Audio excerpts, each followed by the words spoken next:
If you're an international student planning a PhD in the UK, I am about to show you how to instantly knock up to £20,000 a year off your tuition fees. This is not a small bursary.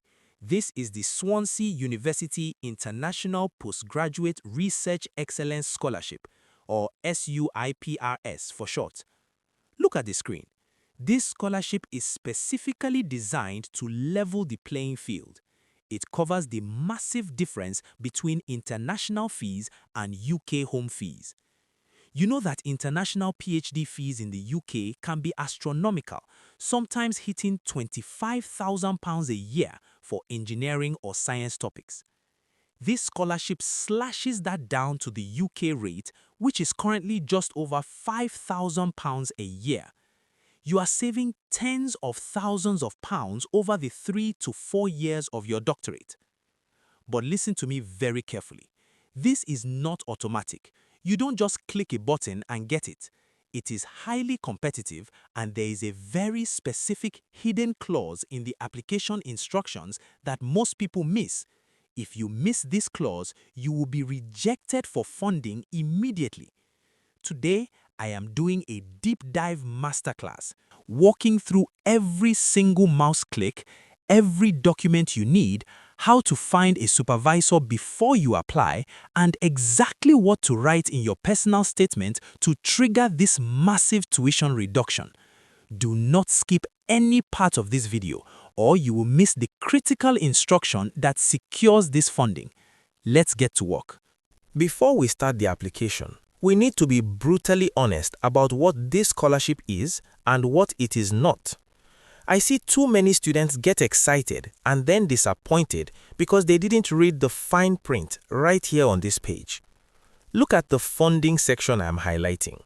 This is a tuition fee reduction only. It is not a fully funded scholarship in the traditional sense. It does not give you a monthly stipend for your rent, food, or living expenses. It does not cover your visa fees or your health surcharge. What it does is pay the difference between the international rate and the UK rate. So if the PhD costs £24,000 a year for an international student and the UK rate is £4,786 as listed here for 2024-25, though it rises slightly each year, the scholarship pays roughly £19,000 directly to the university on your behalf. You are still responsible for paying the remaining UK rate of approximately £5,000 per year plus all your living costs. Why is this still an amazing deal? Because finding £5,000 a year plus living costs is a lot easier than finding £24,000 a year plus living costs. It makes a prestigious UK PhD affordable for many middle-class international students who otherwise couldn't dream of it. If you require 100% full funding, including a salary, this specific scheme is not for you. But if you have some savings or family support and want to drastically cut the cost of a top-tier UK education, this is the golden ticket. Now that we are clear on the money, let's look at the timeline. Timing is everything for the SUIPRS award. Look at the closing date shown here, 15 April 2026. This deadline is specifically for students aiming to start their PhD in July 2026. However, Swansea University has what we call quarterly entry points for PhDs. You can usually start in October, January, April, or July. This scholarship runs throughout the year, but the deadlines are strict for each entry point. If you are watching this and April 15th has passed, do not panic. The next major intake is usually October, and the deadline for that is typically around 15th July. You need to check this page constantly for the updated dates. Here is the strategy you need to adopt. A PhD application takes months to prepare properly. You cannot wake up on April 10th and decide to apply for the April 15th deadline. You need to start preparing at least 3 months before the deadline. You need time to find a supervisor, develop a research proposal, gather your transcripts, and get your references. If you rush this, your application will look weak. And remember, this is an Excellence Scholarship. They only give it to the best candidates. If you are targeting the July intake, you should be starting your preparations in January or February at the latest. If you are targeting the October intake, start in April or May.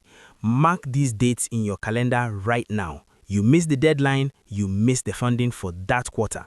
There are no extensions. Let's do the first gatekeeper check. Are you even allowed to apply for this? Look at the Who is eligible section. Requirement number 1.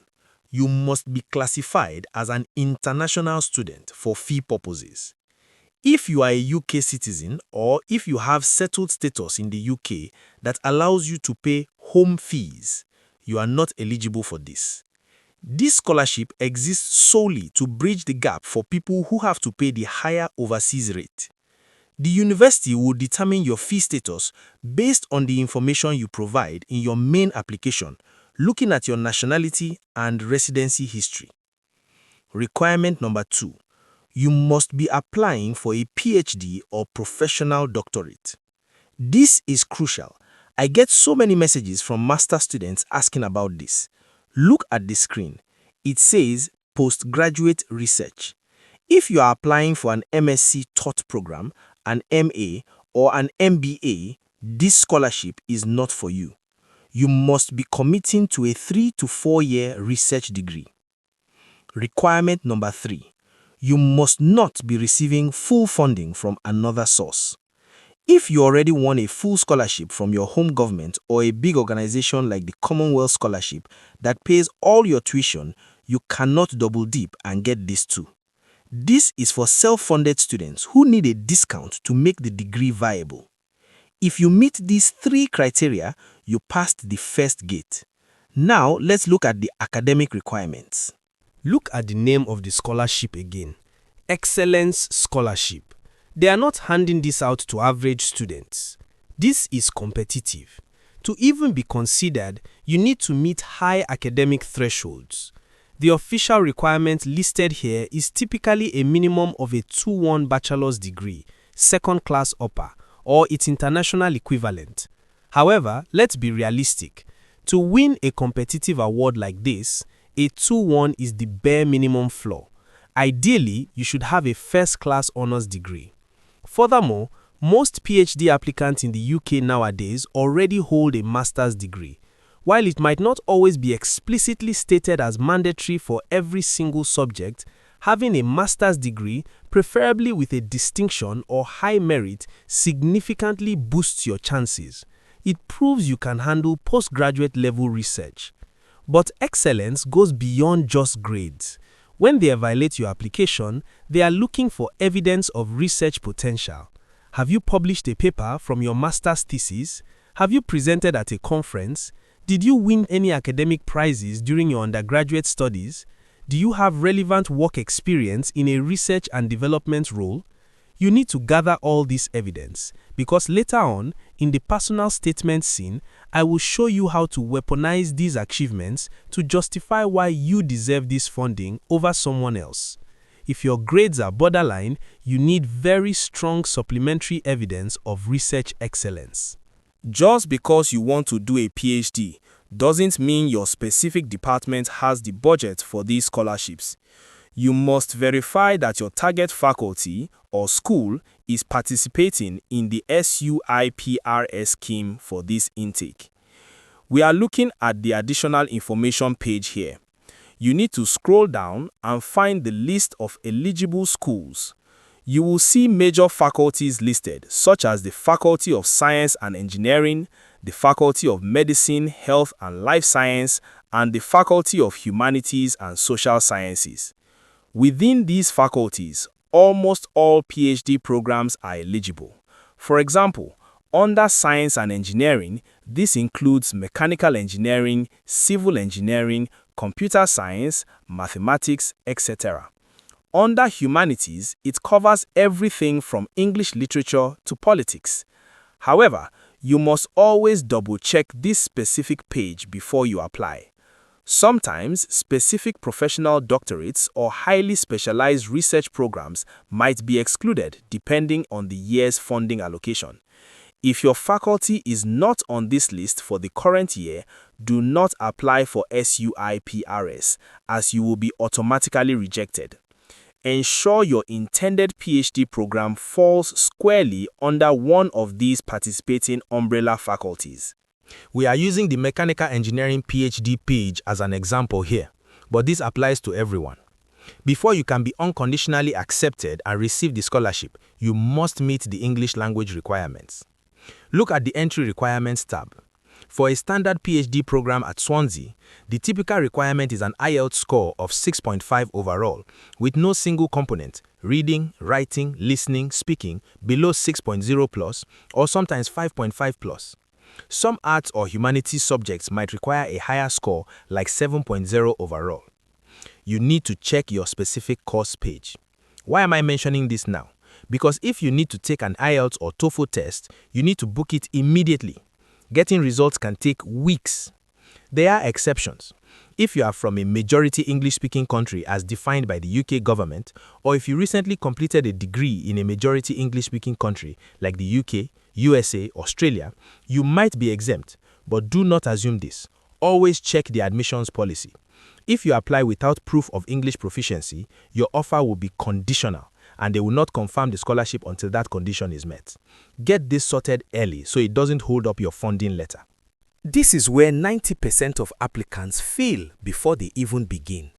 They see the Apply Now button, they click it, fill out the form, upload their CV, and hope for the best.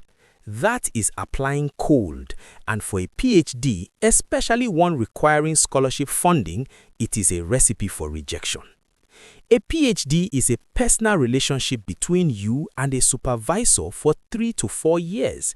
A university department will rarely accept a PhD student unless a professor has specifically agreed to supervise them. They need to know, does your research interest match their expertise? Do they have the capacity to take on a new student right now? Do they think you are capable of the work?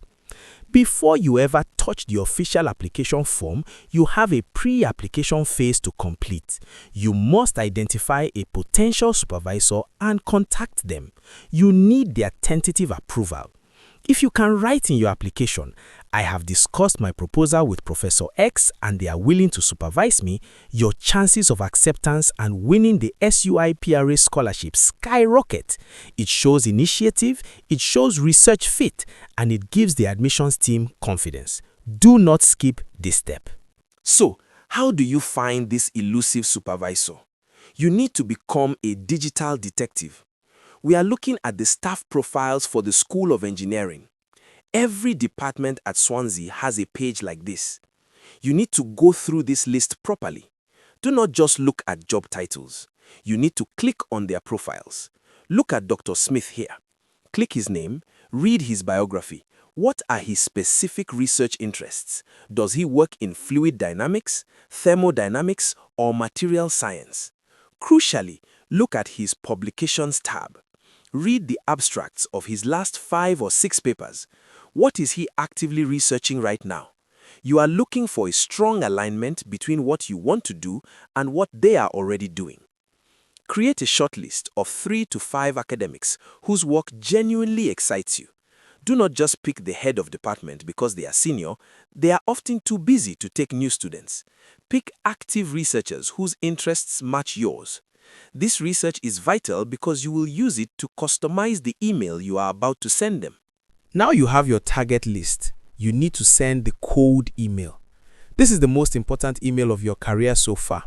Do not send a generic, "Dear Sir, I want PhD, please supervise me" email. It will be deleted immediately. Your email needs to be professional, concise, and tailored. Subject line, keep it clear. Prospective PhD student inquiry, dash your name, dash research topic. Paragraph 1, introduction. Who are you? What is your academic background? E.g., I am a recent MSc graduate in mechanical engineering with distinction from university name. Paragraph 2, the hook. This is where you show you did your homework. I am writing to you because I read your recent paper on paper title and was fascinated by your findings on specific detail. My own research interests lie in your topic, and I believe it aligns well with your work in their area. Paragraph 3. They ask, I have attached a brief 2-page research proposal draft and my CV. Would you be open to a brief chat to discuss if you might be interested in supervising this topic for a PhD starting in July 2026? I intend to apply for the SUIPRES Fee Reduction Scholarship. Attach a high-quality CV and a short, punchy research proposal or concept note. Keep the email under 250 words. You want to start a conversation, not demand a position. Send it and wait a week before following up. While you wait for supervisor responses, start preparing your documents. The first is your CV.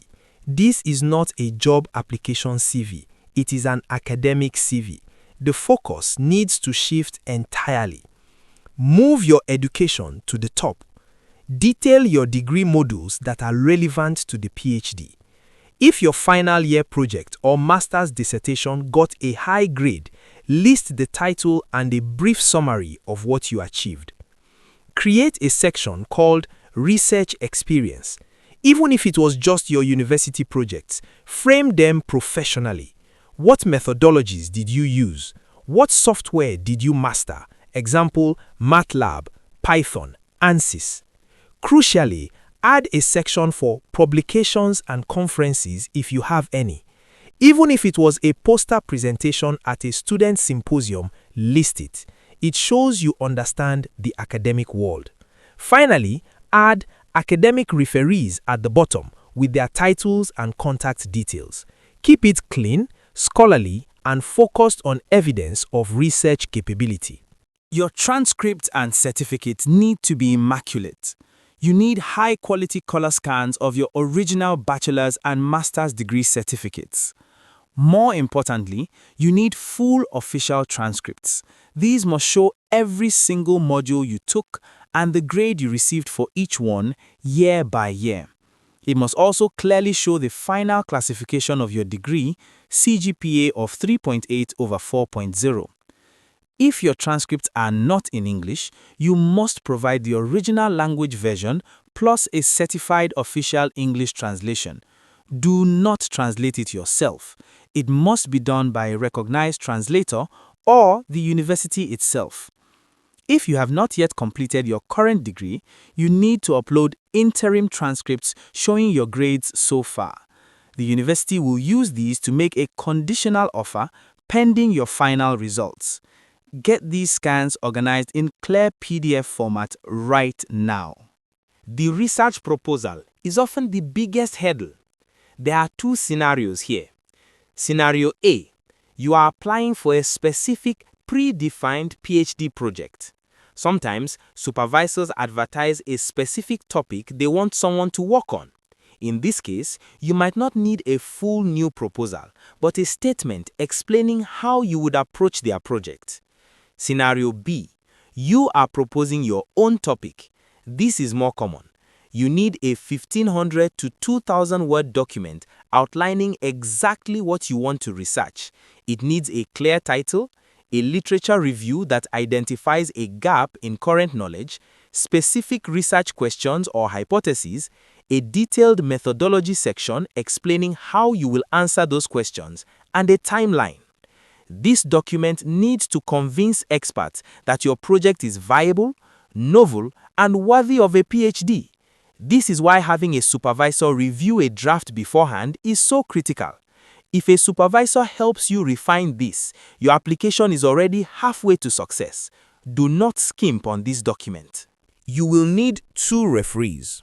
For a PhD, these should ideally both be academic referees. Do not ask someone just because they are famous or have a high job title if they don't know your work. The best referees are the professors who supervised your bachelor's or master's dissertation. They are the ones who can write in detail about your research skills, your work ethic, your ability to work independently, and your intellectual capacity.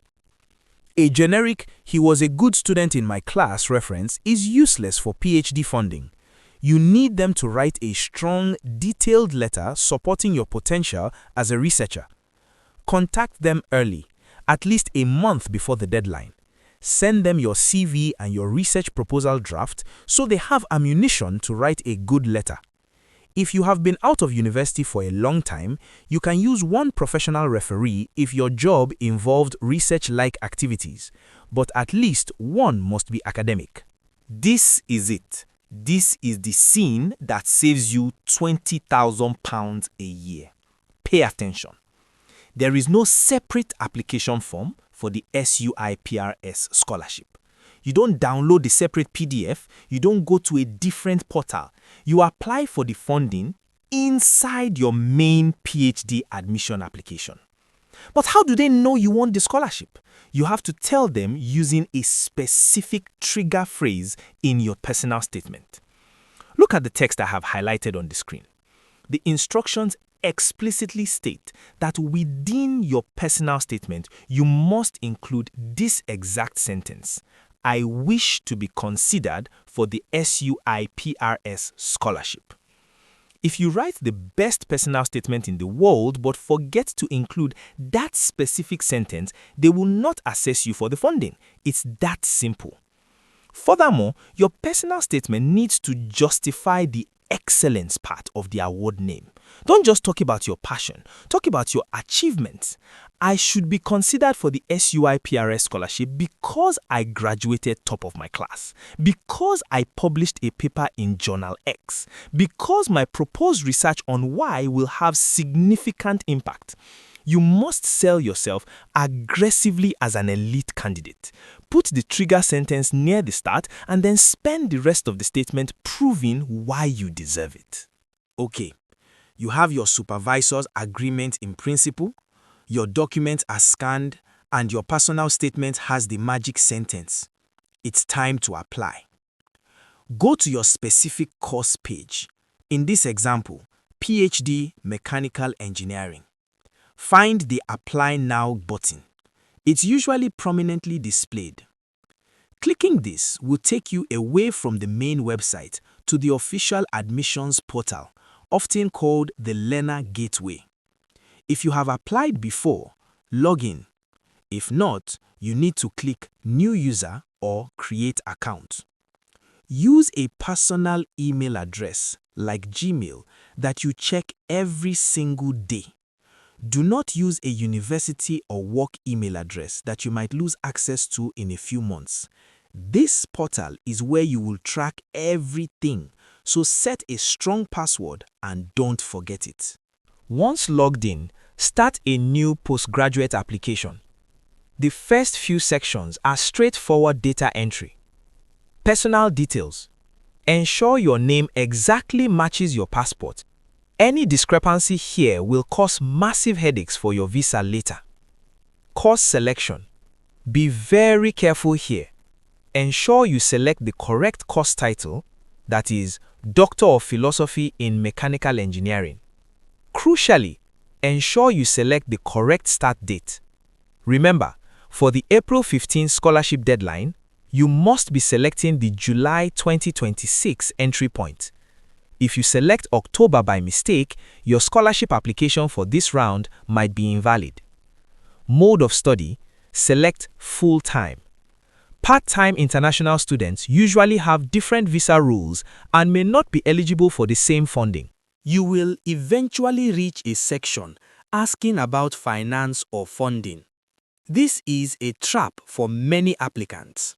It will ask, how do you intend to fund your studies? It might give options like self-funded, sponsored, or scholarship. Do not just tick self-funded and move on, thinking you will deal with the scholarship later. You need to indicate here that you are seeking funding. Tick scholarship or other. If there is a text box asking for details, write applying for Swansea University International Postgraduate Research Excellence Scholarship, SUIPRES. However, be aware of reality. Even if you win SUIPRES, you still have to pay the UK tuition rate, about £5,000, plus living costs, about £15,000 plus per year. Later on, for your visa, you will need to prove you have that remaining money. But for this specific part of the admissions form, make sure you flag that you are applying for the university scholarship. Now, you upload your arsenal of documents. Upload your CV, your transcripts, your certificates, and your research proposal in the designated slots. When you upload the personal statement, pause for a second. Open the file on your computer one last time. Does it contain the sentence, "I wish to be considered for the SUIPRES scholarship"? If yes, upload it. There will also be a section to impute the contact details of your referees. The system will usually send them an email automatically asking for the reference. Give your referees a heads up that the email is coming so it doesn't go to their spam folder. In the section asking for proposed supervisor, type in the name of the professor who agreed to support your application back in Phase 3. This connects all the dots for the admissions team. Review everything. Check the start date again. Check the course title. Check that the right documents are in the right slots. Once you are sure, hit the submit button before the April 15th deadline. You will get a confirmation email with an applicant ID number. Save this. Now, the waiting game begins. The department has to first review your application for academic admission. If they decide you are good enough for the PhD, they will make you an offer, conditional or unconditional. Only after you have an academic offer will your application be sent to the scholarship panel to be assessed for SUIPRES funding. This process can take weeks or even a couple of months after the deadline. You need to check your email and the portal regularly. While you wait, be prepared for an interview. For PhD admissions, especially with funding attached, a video interview with your potential supervisor and another academic is very common. They want to test your knowledge of your proposed topic and ensure you are up to the task. If you are successful, you will receive two things: an official offer letter for the PhD place and a separate communication confirming the SUIPRES tuition fee reduction. Remember, if you win the award, your tuition fees on your offer letter will be adjusted down from the international rate to the UK home rate. You will then need to accept the offer and begin the process of applying for your student visa, keeping in mind you still need to show proof of funds for the remaining tuition and your living expenses. So, there you have it, the complete blueprint to saving £20,000 a year on a UK PhD. To recap the golden rules: don't apply cold. Get a supervisor on board first. Ensure your academic record screams excellent. Crucially, include the exact phrase, "I wish to be considered for the SUIPRES scholarship" in your personal statement. Meet the April 15, 2026 deadline for July entry. This is a life-changing amount of money that makes a world-class research degree accessible. Do not take shortcuts with the application. Follow the steps I have outlined. Do the hard work in the pre-application phase and submit a flawless package. All the official links mentioned in this masterclass are in the video description below. If this guide has helped you understand the process, hit the like button and subscribe for more deep dives into global funding opportunities. Get to work on those proposals, and good luck.